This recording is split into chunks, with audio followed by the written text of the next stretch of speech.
Sir আপনার ভিডিওটা না আটকিয়ে গেছে। এখন দেখা যাচ্ছে? দেখো তো। জি স্যার, এবার ঠিক আছে। দেখো, হায়ার ম্যাথের অনুশীলনী 11.2, অনুশীলনী 11.2 এর 5 নাম্বার অঙ্কটা দেখো। 5 নাম্বার, 11.2 এর 5 নাম্বার ম্যাথ। দেখো, বলছে দেখাও যে এ বি সি এবং ডি বিন্দুগুলো একটি আয়তক্ষেত্রের 4টি শীর্ষবিন্দু। পরে আবার বলছে কর্ণদ্বয়ের দৈর্ঘ্য এবং আয়তক্ষেত্রটির ক্ষেত্রফল নির্ণয় করো। প্রথমে আমাদেরকে এই 4টা বিন্দুকে আয়তক্ষেত্রের শীর্ষবিন্দু প্রমাণ করতে হবে। দেখো, এখানে যে 4টা বিন্দু দেওয়া আছে, এ বিন্দু হচ্ছে 0, -1, তারপর বি বিন্দু হচ্ছে -2, 3, তারপর সি বিন্দু হচ্ছে 6, 7, আর ডি বিন্দু হচ্ছে 8, 3। এই হলো 4টা বিন্দু। প্রথমে বলছে যে দেখাও যে এই 4টা বিন্দু একটি আয়তক্ষেত্রের 4টি শীর্ষবিন্দু। অর্থাৎ এই 4টা বিন্দু দিয়ে যে চতুর্ভুজটা হবে সেটা একটা আয়তক্ষেত্র হবে, এটাই আমাদেরকে প্রুফ করতে হবে। তো চলো আমরা 4টা বিন্দু দিয়ে বা 4টা বিন্দু গ্রাফে বসিয়ে আমরা আগে আয়তক্ষেত্রটা এঁকে ফেলার চেষ্টা করি। 4টা বিন্দু আমরা গ্রাফে বসায়া আয়তক্ষেত্রটা এঁকে ফেলার চেষ্টা করি।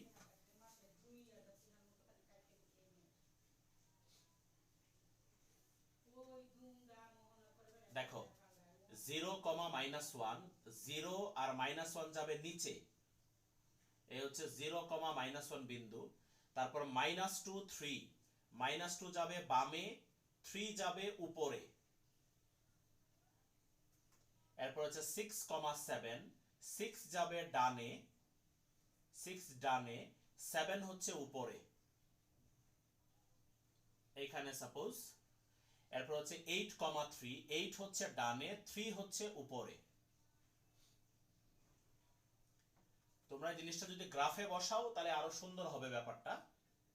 এখানে আমি আনুমানিক আঁকতেছি তাই একটু ডিফারেন্ট হতে পারে, বাট তোমরা যদি গ্রাফে বসায় করো তাহলে আরো অ্যাকুরেটলি চিত্রটা পাবা।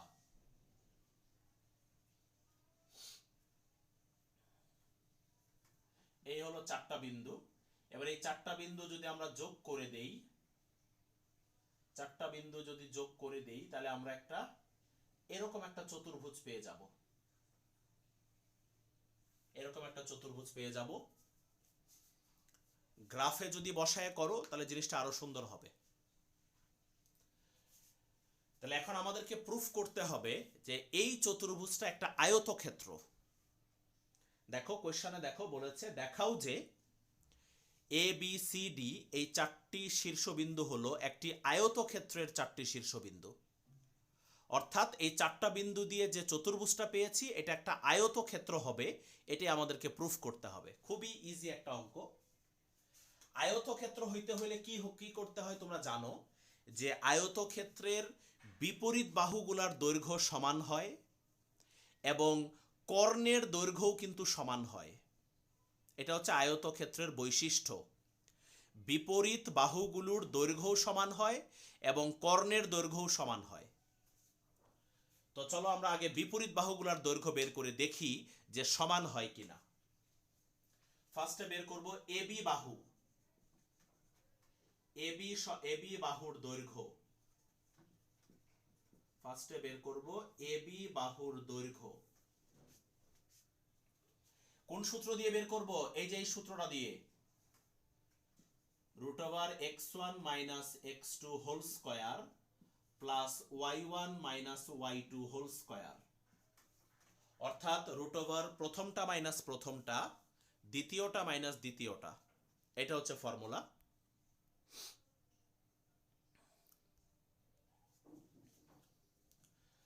ওকে, তো খেয়াল করো এই সূত্র দিয়ে আমরা এবি বাহুর দৈর্ঘ্য বের করব, এই সূত্রটা দিয়ে। তাহলে √এ আর বি বিন্দু দিয়ে প্রথমটা মাইনাস প্রথমটা, তার মানে 0 plus 2 whole square plus -1 -3 whole square, এত একক। তাহলে এখানে কি আসতেছে দেখো, রুট ওভার এখানে আসতেছে 4 আর এখানে আসতেছে হচ্ছে 16, তার মানে root over 20। Root over 20, root over 20 মানে হচ্ছে 2√5। রুট ওভার 20 কে আমরা 2√5 লিখতে পারি। এটা হচ্ছে এবি বাহুর দৈর্ঘ্য। এবার চিত্রের মধ্যে দেখো এবি বাহুর বিপরীত বাহু কোনটা? এবি বাহুর বিপরীত হচ্ছে সিডি। এবি বাহুর বিপরীত হচ্ছে সিডি বাহু। তাহলে এখন আমরা সিডি বাহুর দৈর্ঘ্য বের করব। একইভাবে একই সিস্টেমে সিডি বাহুর দৈর্ঘ্য, সিডি বাহুর দৈর্ঘ্য রুট ওভার সি আর ডি বিন্দু দিয়ে বের করব। তাহলে 6 - 8 whole square plus 7 - 3 whole square. তাহলে এখানে কত আসতেছে দেখো, রুট ওভার এখানে আসতেছে হচ্ছে 4 আর এখানে আসতেছে 16, সেম আসবে, সেম। রুট 20 মানে হচ্ছে 2√5। স্যার এটা পয়েন্টে অ্যানসার করলে কি নাম্বার কাটবে? পয়েন্টে দিতে পারো, সমস্যা নাই, পয়েন্টে দিলেও হবে, পয়েন্টে দিলেও হবে, এভাবে দিলেও হবে। তাহলে এবি আর সিডি এই দুইটা বিপরীত বাহুর দৈর্ঘ্য সমান হয়েছে।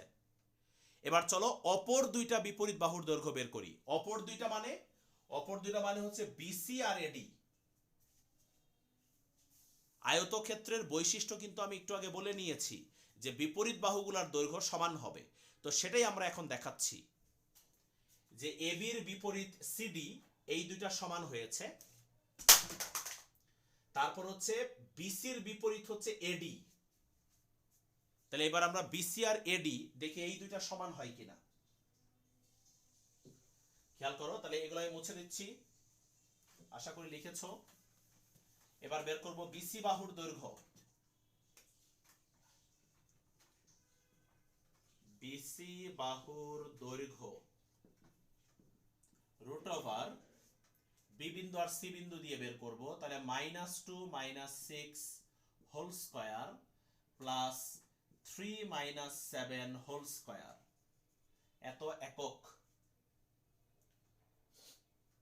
তাহলে এখানে কি আসতেছে দেখো, রুট ওভার এখানে আসতেছে 8, তার মানে 64, আর এখানে আসতেছে হচ্ছে -4 মানে 16, তার মানে এখানে আসতেছে totally root 80, root over 80, root 80 আসতেছে। রুট 80 কে 2√10 লেখা যায়,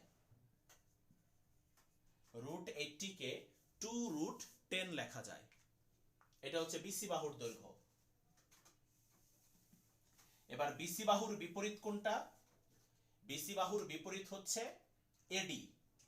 তাই এবার আমরা এডি বাহুর দৈর্ঘ্য বের করব। এডি বাহুর দৈর্ঘ্য, তাহলে রুট ওভার এডি, এ আর ডি দিয়ে বের করব। তাহলে 0 - 8 whole square plus -1 - 3 whole square. তাহলে এখানে আসতেছে 64 প্লাস 16, সেম সেম আসবে। তার মানে রুট ওভার 80 মানে হচ্ছে 2√10। তাহলে এই দুইটা বিপরীত বাহুর দৈর্ঘ্য সমান আসছে। তাহলে এই চতুর্ভুজটার বিপরীত বাহুগুলোর দৈর্ঘ্য কিন্তু আমরা সমান দেখায় ফেলছি। এখন শুধু বাকি আছে কর্ণ। কর্ণ যদি সমান হয়ে যায় তাইলে এটা আয়তক্ষেত্র হয়ে যাবে। বাই চান্স যদি কর্ণ সমান না হয় তখন কিন্তু এটা সামান্তরিক হয়ে যাবে আবার। অর্থাৎ বিপরীত বাহুগুলার দৈর্ঘ্য সমান হওয়ার পরে যদি কর্ণের দৈর্ঘ্যও সমান হয় তাইলে আয়ত হবে, আর যদি কর্ণের দৈর্ঘ্য সমান না হয় তাইলে হবে সামান্তরিক। সামান্তরিক আর আয়তের মধ্যে জাস্ট একটা ডিফারেন্স, সেটা হচ্ছে আয়তের কর্ণ সমান, দুইটা কর্ণ সমান, বাট সামান্তরিকের দুইটা কর্ণ সমান না। ওকে, চলো এবার আমরা দেখি তাহলে কর্ণের দৈর্ঘ্য বের করে দেখি। যদি কর্ণের দৈর্ঘ্য সমান হয় তাহলে এটা আয়ত হয়ে যাবে, আর যদি কর্ণের দৈর্ঘ্য সমান না হয় তাহলে এটা সামান্তরিক হয়ে যাবে। তো চলো দেখি আমরা কর্ণের দৈর্ঘ্য বের করি। কর্ণের দৈর্ঘ্য কি কি? দুইটা কর্ণ এখানে, একটা হচ্ছে বিডি কর্ণ আর একটা হচ্ছে এসি কর্ণ। চলো আমরা দুইটা কর্ণের দৈর্ঘ্য বের করব। ফার্স্টে এসি কর্ণের দৈর্ঘ্য,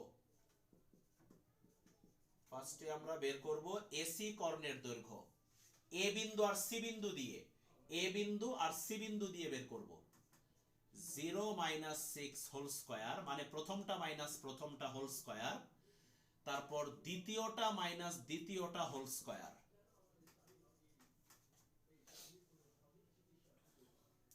তাহলে এখানে দেখো কত আসতেছে, এখানে আসতেছে হলো 36 আর এখানে আসতেছে হলো 64, তার মানে রুট ওভার 100 আসতেছে, 100 মানে 10। কর্ণের দৈর্ঘ্য আসতেছে 10 একক এসি কর্ণের দৈর্ঘ্য। এবার যদি আমরা বিডি কর্ণের দৈর্ঘ্য বের করি, বিডি কর্ণের দৈর্ঘ্য একইভাবে বি আর ডি বিন্দু দিয়ে বের করব। তাহলে -2 - 8 whole square plus 3 - 3 whole square, এত একক। তাহলে রুট ওভার প্রথমটা আসতেছে 100 এর পরেরটা আসতেছে 0, তার মানে রুট ওভার 100 মানে 10। তাহলে কর্ণের দৈর্ঘ্য সমান হয়ে গেছে। যেহেতু কর্ণের দৈর্ঘ্য সমান হয়েছে তাহলে আর এতে কোনো সন্দেহ নাই যে এটা একটা আয়তক্ষেত্র। যদি কর্ণের দৈর্ঘ্য সমান না হইতো তাহলে এটা একটা সামান্তরিক হয়ে যেত। যেহেতু কর্ণের দৈর্ঘ্যও সমান হয়েছে, বিপরীত বাহুগুলোর দৈর্ঘ্যও সমান হয়েছে, সো এতে আর কোনো সন্দেহ নাই যেটা একটা আয়তক্ষেত্র। তাহলে এটা আমরা ফিনিশিং দিব কিভাবে? আমরা জিনিসটা এইভাবে ফিনিশিং দিব। লেখো নিচে, যেহেতু এবি সমান সিডি, তারপর বিসি সমান এডি, এবং কর্ণ এসি ইকুয়াল কর্ণ বিডি, সুতরাং এবিসিডি একটি আয়তক্ষেত্র। সুতরাং এবিসিডি একটি আয়তক্ষেত্র। এটা হচ্ছে এই কোশ্চেনের ফার্স্ট পার্ট, প্রথম অংশ, কোশ্চেনটার প্রথম অংশ। পরের অংশে দেখো কি বলেছে, কর্ণদ্বয়ের দৈর্ঘ্য বের করো। ওটা তো অলরেডি বের করেই ফেলছি। তাহলে প্রথম অংশের মধ্যেই কিন্তু পরের অংশটা সলভ হয়ে গেছে। দেখো কোশ্চেনের লাস্টের দিকে বলছে কর্ণদ্বয়ের দৈর্ঘ্য এবং আয়তক্ষেত্রটির ক্ষেত্রফল। তো কর্ণদ্বয়ের দৈর্ঘ্য তো আমরা অলরেডি বের করছি, ওই যে এসি কর্ণ আর বিডি কর্ণ দুইটারই দৈর্ঘ্য আসছে 10 একক। তাহলে এটা আর বের করা লাগবে না, এটা অলরেডি বের করা হয়ে গেছে। আমরা এখন শুধু আয়তক্ষেত্রটার ক্ষেত্রফল বের করব। ওই যে ক্ষেত্রফল বের করা তো আমরা অলরেডি এই অধ্যায়ে যেভাবে শিখছি ওভাবেই করব। যেভাবে আমরা ক্ষেত্রফল বের করা শিখেছি এই অধ্যায়ে আমরা ঠিক ওইভাবেই ক্ষেত্রফলটা বের করব। ওই যে বিন্দুগুলো অ্যান্টি ক্লকওয়াইজ বসাইতে হবে, যে প্রসেসটা আমরা শিখেছি ওই প্রসেসে করব। তাহলে লেখো এ বি সি ডি এর ক্ষেত্রফল, এ বি সি ডি এর ক্ষেত্রফল হাফ, তারপর এই যে এরকম, মনে আছে আশা করি, বিন্দুগুলো আমাদেরকে অ্যান্টি ক্লকওয়াইজ বসাইতে হবে। ফার্স্টে বসাবো এ বিন্দু, ফার্স্টে এ হলো 0 - 1। এরপরে বলো তো একজন, এ এর পরে কোনটা হবে অ্যান্টি ক্লকওয়াইজ? ডি। গুড। এরপরে হবে ডি অ্যান্টি ক্লকওয়াইজ। এই যে এর পরে হবে ডি বিন্দু, ডি বিন্দু হলো 8,3। এরপর ডি এর পরে হবে সি বিন্দু, সি বিন্দু হচ্ছে 6, 7। এরপরে সি এর পরে যাবে বি বিন্দু, বি বিন্দু হচ্ছে -2 3, তারপর আবার হবে এ বিন্দু 0 -1, এত বর্গ একক। তোমরা জানো প্রথম বিন্দুটা আবার লাস্টে হয়, কিন্তু এটা জানো, আমি বলেছিলাম যে বিন্দু থেকে বসানো শুরু করবা অ্যান্টি ক্লকওয়াইজ ঘুরে আবার ওই বিন্দুতে শেষ করতে হবে। তো চলো এখন দেখি আমরা আয়তক্ষেত্রটার ক্ষেত্রফল কি বের হয় এখান থেকে। তো খেয়াল করো, আমরা ক্যালকুলেশন কিভাবে করব সবাই জানি। এই দুইটা গুণ করব, এই দুইটার গুণফল হচ্ছে 0, তারপর এই দুইটার গুণ হলো 7 8 56, তারপর এই দুইটার গুণফল হচ্ছে 3 6 18, তারপর এই দুইটার গুণফল হচ্ছে 2, তারপর মাইনাস আবার ব্র্যাকেট, এই দুইটার গুণফল হচ্ছে -8, এই দুইটার গুণফল হচ্ছে +18, এই দুইটার গুণফল হচ্ছে -14, এই দুইটার গুণফল হচ্ছে 0, এত বর্গ একক। এখন দেখো কি আসতেছে, তাহলে হাফ, প্রথম ব্র্যাকেটের ভিতরে কত আসতেছে,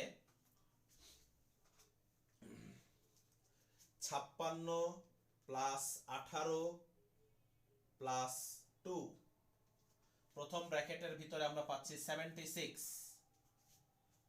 মাইনাস পরের ব্র্যাকেটের ভিতরে -8 +18 -14, পরের ব্র্যাকেটের ভিতরে আমরা পাচ্ছি -4, তাহলে আলটিমেটলি কি আসতেছে এখানে, এখানে আসবে 80, 80 হবে, তার মানে 40 বর্গ একক হবে আয়তক্ষেত্রটার ক্ষেত্রফল। 40 বর্গ একক আয়তক্ষেত্রটার ক্ষেত্রফল। বুঝতে পারছো অঙ্কটা? জি স্যার। এই হচ্ছে 5 নাম্বার ম্যাথ। আচ্ছা, এখন দেখো 4 নাম্বার অঙ্ক করব। এখন 5-এর পরে 4, উল্টা দিক থেকে যাচ্ছি, আবার 4 এরপরে বাকি আছে 3, তাইলে আমাদের মোটামুটি শেষ। 4 নাম্বারটা খুবই সহজ একটা ম্যাথ, একদমই সিম্পল একটা ম্যাথ। 4 নাম্বারটা এটা মুছে দিলাম।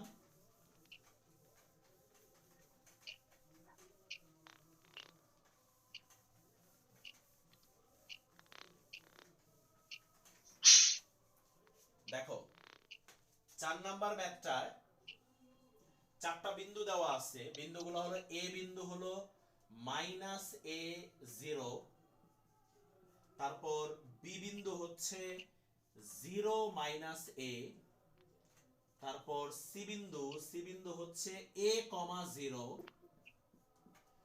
আর ডি বিন্দু হচ্ছে 0, a। বলেছে শীর্ষ বিশিষ্ট চতুর্ভুজটির ক্ষেত্রফল বের করো। এই 4টা বিন্দু দিয়ে যে চতুর্ভুজ হবে তার ক্ষেত্রফল বের করতে বলেছে। তো দেখো জিনিসটা খুবই সহজ, ওই যে আমরা যেভাবে ক্ষেত্রফল নির্ণয় করা শিখছি ওইভাবে ক্ষেত্রফল বের করব। তবে আমি গত ক্লাসগুলোতে হয়তো তোমাদেরকে বলছিলাম যে ক্ষেত্রফল বের করার আগে চিত্র আঁকতে হবে, কারণ চিত্র না আঁকলে তুমি বুঝতে পারবা না যে অ্যান্টি ক্লকওয়াইজ গেলে কোন বিন্দুর পরে কোন বিন্দু হবে, এটা বোঝা যাবে না চিত্র না আঁকলে। বাট এখানে যে 4টা বিন্দু দেখতেছি, এই 4টা বিন্দু দিয়ে কিন্তু চিত্র আঁকা পসিবল না। এই 4টা বিন্দু দিয়ে চিত্র আঁকা সম্ভব না। কেন সম্ভব না? কারণ এ এর মান আমরা জানি না। প্রত্যেকটা বিন্দুতে দেখো এ আছে, এ এর মান কিন্তু আমাদের জানা নাই, তাই আমরা এই 4টা বিন্দু দিয়ে চিত্র আঁকতে পারবো না। তাহলে আমরা নরমালি ক্ষেত্রফল বের করে ফেলবো। স্যার, হ্যাঁ বলো। স্যার আপনি কি রেকর্ডিং করতেছেন? কেন? স্যার আমার একটু নেটে প্রবলেমের কারণে বারবার বের হয়ে যাচ্ছি, সেই জন্য একটু নিতাম। ওকে, সমস্যা নাই। দেখো এ বি সি ডি চতুর্ভুজের ক্ষেত্রফল, সেই একই সূত্রে চলে যাব আমরা। প্রথমে হবে এ বিন্দু, এ বিন্দু হচ্ছে -a0, তারপর হবে বি বিন্দু 0 -a, তারপর সি বিন্দু, সি বিন্দু হচ্ছে a0, তারপর হবে ডি বিন্দু, ডি বিন্দু হচ্ছে 0a, তারপর প্রথম বিন্দুটা আবার হবে কিন্তু, মানে -a0, প্রথম বিন্দুটা আবার লাস্টে হবে। এত বর্গ একক, পাশে বর্গ একক লেখো, পাশে বর্গ একক লেখো। এখন চলো আমরা একইভাবে ক্যালকুলেশন করি, দেখি ক্ষেত্রফল কি আসে। দেখো এই দুইটা গুণ করলে হবে a স্কয়ার, এই দুইটা গুণ করলে হবে a স্কয়ার, তারপর এই দুইটা গুণ করলে হবে 0, তারপর এই দুইটা গুণ করলে হবে a স্কয়ার, এরপরে এই দুইটা গুণ করলে হবে 0 মাইনাস, তারপর এই দুইটা গুণ করলে হবে 0, এই দুইটা গুণ করলে হবে মাইনাস a স্কয়ার, এই দুইটা গুণ করলে হবে 0, এই দুইটা গুণ করলে হবে মাইনাস a স্কয়ার। এত বর্গ একক। তাহলে হাফ ইন্টু, দেখো প্রথম ব্র্যাকেটের ভিতরে আমরা 2a স্কয়ার পাচ্ছি, আর পরের ব্র্যাকেটের ভিতরে -2a স্কয়ার পাচ্ছি। তাহলে হাফ ইন্টু কি আসতেছে, 2a square plus 2a square, তার মানে হাফ ইন্টু 4a স্কয়ার। এবার যদি আমরা হাফের সাথে কাটাকাটি করি, হাফ 2 দিয়ে 4 কে কাটলে 2 থাকবে, তাহলে অ্যান্সার হচ্ছে 2a স্কয়ার বর্গ একক। এই হচ্ছে এই চতুর্ভুজটার ক্ষেত্রফল। হয়ে গেল এটা আমাদের 4 নাম্বার অঙ্ক। এবার এই অধ্যায়ের লাস্ট ম্যাথ, এই অধ্যায়ের লাস্ট ম্যাথ 3 নাম্বার। তবে 3 নাম্বার অঙ্কের প্রথম অংশটা আমার করে দেওয়ার দরকার নাই, একটু আগে বুঝাই দিছি। দেখো সবাই একটু 3 নাম্বার অঙ্কটা দেখো। 3 নাম্বার অঙ্কের প্রথম অংশে কি বলছে? প্রথম অংশে বলছে যে দেখাও যে এ বি সি ডি বিন্দুগুলো একটি সামান্তরিকের শীর্ষবিন্দু। ওই যে একটু আগে আমরা 5 নাম্বার অঙ্কে আয়তক্ষেত্রের শীর্ষবিন্দু প্রমাণ করছিলাম, আর এখানে বলছে সামান্তরিকের শীর্ষবিন্দু। তাহলে একদম ওই 5 নাম্বার অঙ্কের মতোই করবা, ঠিক আছে? 5 নাম্বার অঙ্কে লাস্টের দিকে কর্ণ দুইটার দৈর্ঘ্য সমান হয়েছিল, তাই আমরা চতুর্ভুজটাকে আয়তক্ষেত্র বলেছিলাম। আর এইখানে 3 নাম্বার অঙ্কে লাস্টে গিয়ে দেখবা যে কর্ণের দৈর্ঘ্য সমান হবে না, আর কর্ণের দৈর্ঘ্য সমান না হইলে সামান্তরিক হবে, এটা আমি একটু আগে বলছি। আবারও বলে দিচ্ছি, বিপরীত বাহুগুলার দৈর্ঘ্য সমান হওয়ার পরে যদি কর্ণের দৈর্ঘ্য সমান হয় তাহলে আয়ত হবে, আর কর্ণের দৈর্ঘ্য সমান না হলে সামান্তরিক হবে। বাস, তাহলে হয়ে গেল। তাহলে আশা করি 3 নাম্বার অঙ্কের প্রথম অংশটা তোমরা পারবা, প্রথম অংশটা। এরপর দেখো দ্বিতীয় অংশের মধ্যে বলছে এসি ও বিডি কর্ণের দৈর্ঘ্য বের করো। এটাও তো করা হয়ে যাবে। এসি আর বিডি কর্ণের দৈর্ঘ্য তো যখন আমরা সামান্তরিক প্রমাণ করব তখনই তো এসি আর বিডি কর্ণের দৈর্ঘ্য বের হয়ে যাবে। তাহলে আমি এই কোয়েশ্চনটার শুধু লাস্ট পার্টটুকু করে দিব। কোন পার্টটুকু? ওই যে সামান্তরিকটির ক্ষেত্রফল ত্রিভুজের মাধ্যমে 3 দশমিক স্থান পর্যন্ত বের করো, এই অংশটুকু আমি করে দিব। আর তার আগের অংশটুকু একদম সেম টু সেম 5 নাম্বার অঙ্কের মতো করে ফেলবা।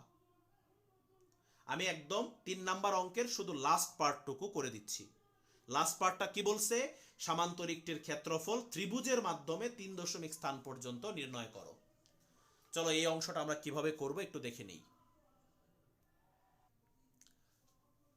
ওকে, দেখো তাহলে যেটা বলতেছিলাম যে 3 নাম্বার অঙ্কের শেষ অংশটা আমি করে দিচ্ছি।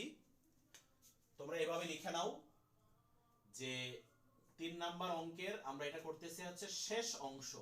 প্রথম অংশটা একদম 5 নাম্বার অঙ্কের মতো তোমরা নিজেরা করে ফেলবা। 3 নাম্বার অংশের শেষ অংশটা করতেছি আমি।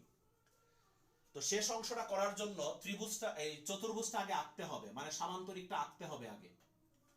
তো একটু কষ্ট করে আমরা সামান্তরিকটা আগে একটু এঁকে ফেলি। দেখো 4টা বিন্দু কি কি আছে।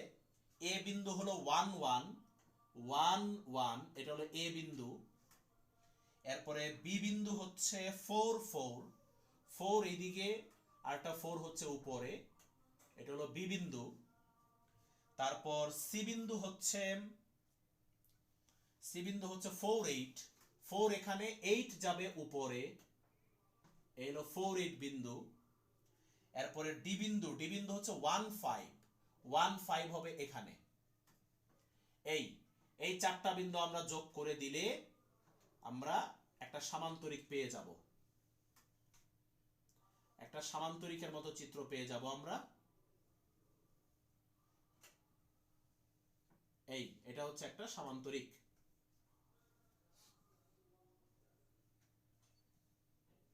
ABCD সামান্তরিক। এখন কোয়েশ্চনে দেখো বলেছে যে এই সামান্তরিকটার ক্ষেত্রফল ত্রিভুজের মাধ্যমে 3 দশমিক স্থান পর্যন্ত নির্ণয় করতে হবে। ABCD, A B C D। তো সামান্তরিকটার ক্ষেত্রফল ত্রিভুজের মাধ্যমে নির্ণয় করতে বলছে, তাও আবার 3 দশমিক স্থান পর্যন্ত।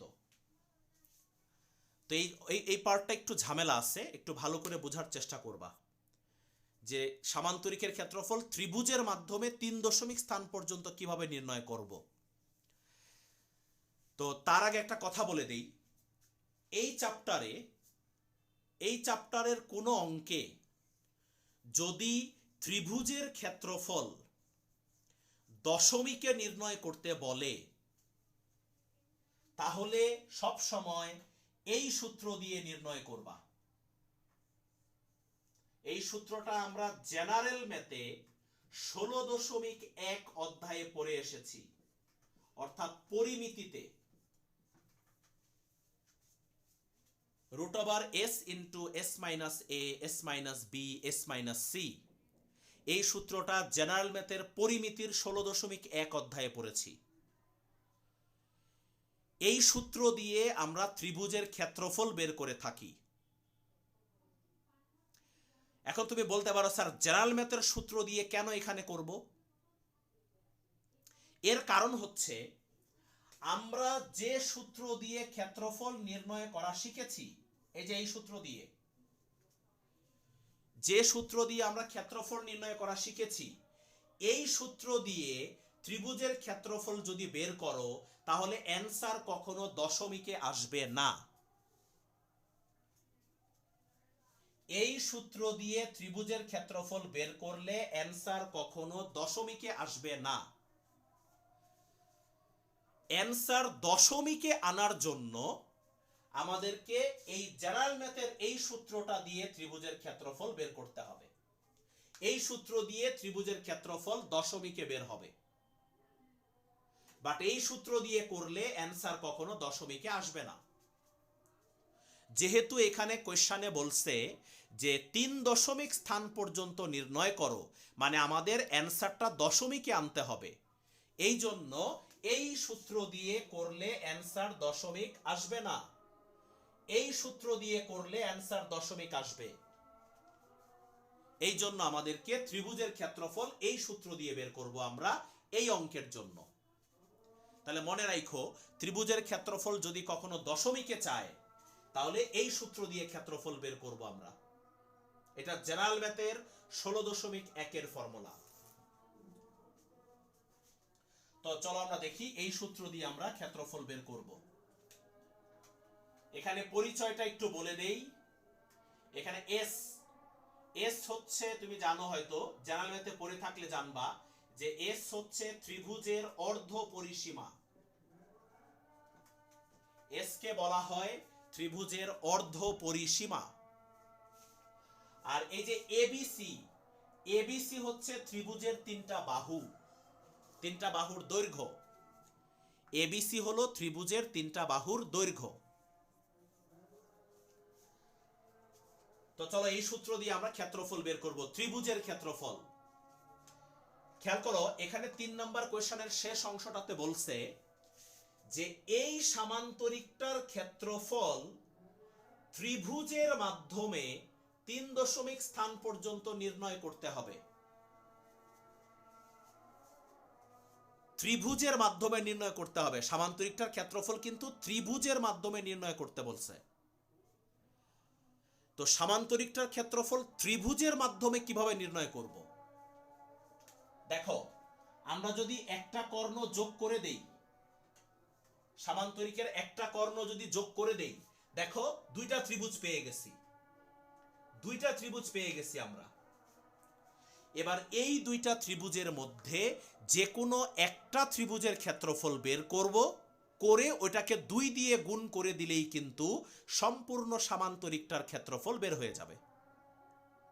এটাই হচ্ছে সামান্তরিকের ক্ষেত্রফল ত্রিভুজের মাধ্যমে নির্ণয় করা। এই দুইটা ত্রিভুজের ক্ষেত্রফল কিন্তু সমান,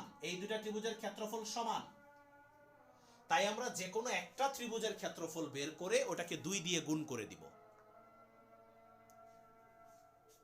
তো চলো যে কোনো একটা ত্রিভুজের ক্ষেত্রফল বের করব। আমি এই যে নিচেরটা বের করতেছি, এই ত্রিভুজটার ক্ষেত্রফল এ বি ডি, এই ত্রিভুজটার ক্ষেত্রফল নির্ণয় করব। এই সূত্র দিয়ে বের করব, কিন্তু কারণ এই সূত্র দিয়ে বের করলেই অ্যানসারটা দশমিকে আসবে। তো চলো আগে 3টা বাহুর দৈর্ঘ্য বের করি। 3টা বাহুর দৈর্ঘ্য, এই যে এই ত্রিভুজের এ বি ডি ত্রিভুজের 3টা বাহুর দৈর্ঘ্য বের করব। 3টা বাহু কি কি? এবি, তারপর এডি, তারপর বিডি। এ বি ডি এই ত্রিভুজের 3টা বাহু হচ্ছে এবি, এডি আর বিডি। তাহলে ফার্স্টে বের করব এবি, বের করব। ওই যে এ আর বি বিন্দু দিয়ে এবি বের করতেছি, এ আর বি বিন্দু দিয়ে 1 - 4 whole square plus 1 - 4 whole square, এত একক। তার মানে এখান থেকে কত বের হবে? আমি পাশে করতেছি, নিচে জায়গা কম তাই পাশে করতেছি। এখানে আসবে হচ্ছে 9 + 9 মানে √18, √18 মানে হচ্ছে 3√2, √18 কে লেখা যায় 3√2। এটা হচ্ছে এবি বাহুর দৈর্ঘ্য বের হইছে। এই যে এই ত্রিভুজের 3টা বাহু বের করব, এই ত্রিভুজের 3টা বাহু এবি বের করছি, এবার এডি বের করব।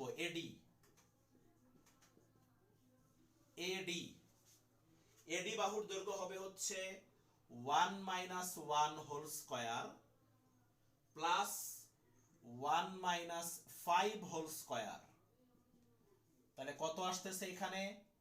0 + 16, তার মানে 4 একক আসবে, 4 একক। এটা হলো এডি বাহুর দৈর্ঘ্য। আর একটা হচ্ছে বিডি বাহুর দৈর্ঘ্য। বিডি বাহুর দৈর্ঘ্য হবে হচ্ছে 4 - 1 whole square plus 4 - 5 whole square. তার মানে এখানে আসবে 9 + 4, না সরি 9 + 1, তাহলে √10 আসবে, এত একক। এই হচ্ছে 3টা বাহুর দৈর্ঘ্য বের করে ফেলছে এই ত্রিভুজটার। যেহেতু আমরা এই সূত্র দিয়ে ক্ষেত্রফল বের করব ত্রিভুজটার, তাই এখন আমরা আগে এস বের করব। এস মানে অর্ধ পরিসীমা বের করব। এই যে এস এর পরিচয় হচ্ছে অর্ধ পরিসীমা। তোমরা সবাই জানো যে ত্রিভুজের পরিসীমা হচ্ছে 3 বাহুর যোগফল। তাহলে পরিসীমাকে 2 দিয়ে ভাগ করলেই কিন্তু অর্ধ পরিসীমা বের হয়ে যাবে। তো চলো বের করি। ত্রিভুজ এ বি ডি এর অর্ধ পরিসীমা, এই যে 3টা বাহু, এই 3টা বাহু যোগ করে 2 দিয়ে ভাগ করব। তাহলে 3√2 + 4 + √10, এটাকে 2 দিয়ে ভাগ, কারণ অর্ধ পরিসীমা বের করতে বলছে। যদি পরিসীমা বের করতে বলতো তাহলে শুধু 3টা যোগ করলেই হইতো, বাট যেহেতু অর্ধ পরিসীমা বের করতে বলছে তাই 2 দিয়ে ভাগ করতে হবে। তাহলে দেখো এই অর্ধ পরিসীমাটা যদি ক্যালকুলেটর দিয়ে আমরা বের করি, এই অর্ধ পরিসীমাটা যদি আমরা ক্যালকুলেটর দিয়ে বের করো তোমরা, তাহলে এখানে অ্যান্সার আসবে হচ্ছে 5.70 এত একক। এটা হচ্ছে অর্ধ পরিসীমা বের হয়ে গেছে।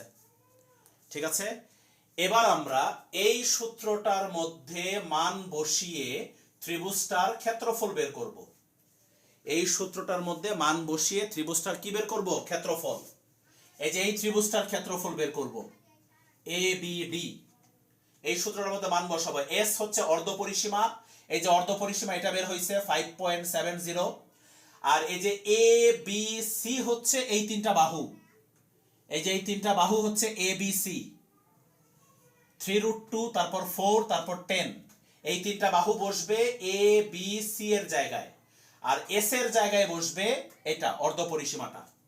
তাহলে আমরা এখন লিখব, সুতরাং ত্রিভুজ এ বি ডি এর ক্ষেত্রফল, সুতরাং ত্রিভুজ এ বি ডি এর ক্ষেত্রফল। তো চলো এই সূত্রটাতে মান বসাই। এই যে এই সূত্রটাতে মান বসাবো আমরা।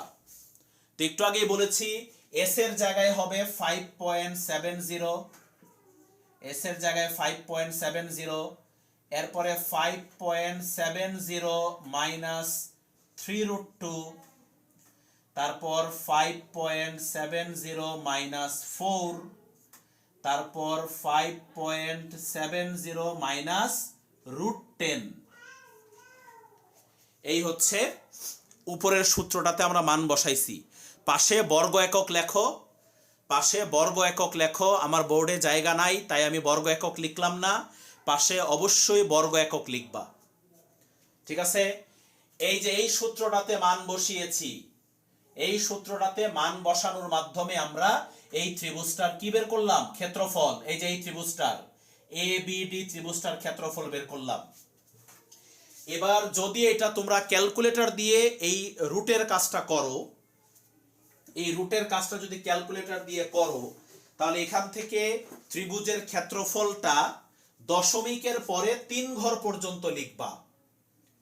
এখান থেকে অ্যান্সারটা আসবে হচ্ছে 5.986 এত বর্গ একক। এটা অ্যান্সার আসবে।